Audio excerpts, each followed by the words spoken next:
여러분, 사랑과 미움, 보통 한 정반대라고 생각하잖아요. 그쵸?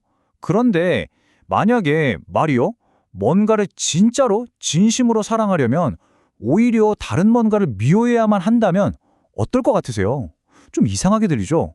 오늘 우리가 바로 이 수천 년 된 고대 문서 시편 97편에 숨겨진 아주 도발적인 지혜를 한번 파헤쳐 보려고 합니다. 네, 바로 이 질문. 뭔가를 진짜 사랑하려면 뭔가를 꼭 미워야 하나? 여기서부터 오늘 이야기를 시작해 볼게요. 이게 딱 들으면 에이, 그게 무슨 말이야? 싶잖아요? 완전 모순처럼 들리는데 사실 이게 오늘 우리가 깊이 들여다볼 고대 지혜의 가장 중요한 핵심적인 질문입니다. 자, 오늘 우리의 출발점은 바로 시편 97편입니다. 겉으로 보면 그냥 하나님을 찬양하는 아름다운 노래 같아요. 그런데 그 안에 아주 강력하고 어쩌면 좀 논쟁적일 수 있는 명령이 하나 딱 숨어 있거든요. 특히 저희는 이걸 그냥 읽는 게 아니라 초기 기독교의 위대한 사상가들, 그러니까 교부들이라고 불리는 분들이 이 시의 한 구절을 붙잡고 어떻게 씨름했는지 그들의 눈을 통해서 한번 들여다볼 겁니다. 자, 그 문제 명령을 제대로 이해하려면요. 먼저 시편 97편이 어떤 세상을 그리고 있는지 그 배경부터 알아야 돼요. 이 시는 시작부터 아주 장엄하게 이 세상의 절대적인 질서를 선포하면서 문을 엽니다. 시편 97편이 그리는 세상을 한번 보세요. 주님은 임금이시다. 여기서 딱 선언을 하죠. 최고의 통치자가 있다는 거예요. 그런데 이분의 통치는 뭐 그냥 힘으로 누르거나 기분 내키는 대로 하는 게 아니에요. 바로 정의와 공정이 그 통치의 바탕, 그야말로 기초라는 거죠. 그러니까 이 세상은 절대적인 의로움이라는 기준 위에 세워져 있다. 이게 바로 이 시 전체를 관통하는 가장 큰 전제입니다. 자, 그럼 생각해 보세요. 이렇게 절대적인 성과 정의가 세상을 다스리고 있다면 모든 사람이 똑같이 반응할까요? 아니겠죠. 시편은 바로 이 지점에서 길이 명확하게 두 갈래로 나뉜다고 이야기합니다. 이 부분이 진짜 재밌어요. 하나님의 통치가 모두에게 똑같이 느껴지는 게 아니라는 거예요. 보세요. 의인들, 그러니까 그 질서에 순응하는 사람들에게는 빛이 비치고 기쁨이 넘쳐요. 그런데 반대로 헛된 우상을 숭배하는 사람들은 부끄러움을 당하게 된다고 하죠. 마치 강력한 빛이 쫙 비치니까 어떤 사람은 그 빛을 받아서 환하게 빛나고 어떤 사람은 그 빛 때문에 숨겨왔던 것들이 드러나서 부끄러워지는 것과 같아요. 각자의 본 모습이 드러나는 순간인 거죠. 자, 이제 드디어 이야기의 클라이맥스입니다. 이 아름다운 찬양이자 동시에 엄중한 심판의 노래 속에서 고대 교부들의 시선을 딱 사로잡았던 바로 그 한 문장이 등장합니다. 지금까지 우리가 본 이 시의 전체적인 분위기를 기억하면서 보세요. 교부들은 이 시가 그냥 세상은 이렇다라고 묘사하는 데서 그치는 게 아니라 믿는 사람들에게 직접적으로 이렇게 하라고 요구하는 어떤 명령에 주목했던 겁니다. 바로 이 구절입니다. 주님을 사랑하는 이들아, 악을 미워하여라. 와, 이게 그냥 악을 미워하면 좋겠다, 이런 권유가 아니에요. 주님을 사랑한다면 반드시 악을 미워해야 한다는 거의 조건문처럼 명령으로 주어지는 거죠. 사랑과 미움이 여기서 하나로 딱 묶여버리는 거예요. 분리할 수 없는 하나의 행동처럼요. 자, 바로 여기서부터 우리의 진짜 고민이 시작되는 겁니다.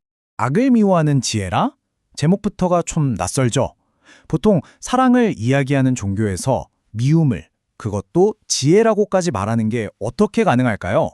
네, 맞아요. 아마 지금 다들 똑같은 생각하실 거예요. 아니, 모든 사람을 사랑하라고 배우지 않았나? 그런데 악을 미워하라니 이 두 가지 명령이 어떻게 같이 갈 수 있는 거죠? 바로 이 딜레마를 풀어주는 열쇠를 교부 아우구스티누스가 우리에게 제시합니다. 여기서 그의 통찰이 정말 빛을 발하죠.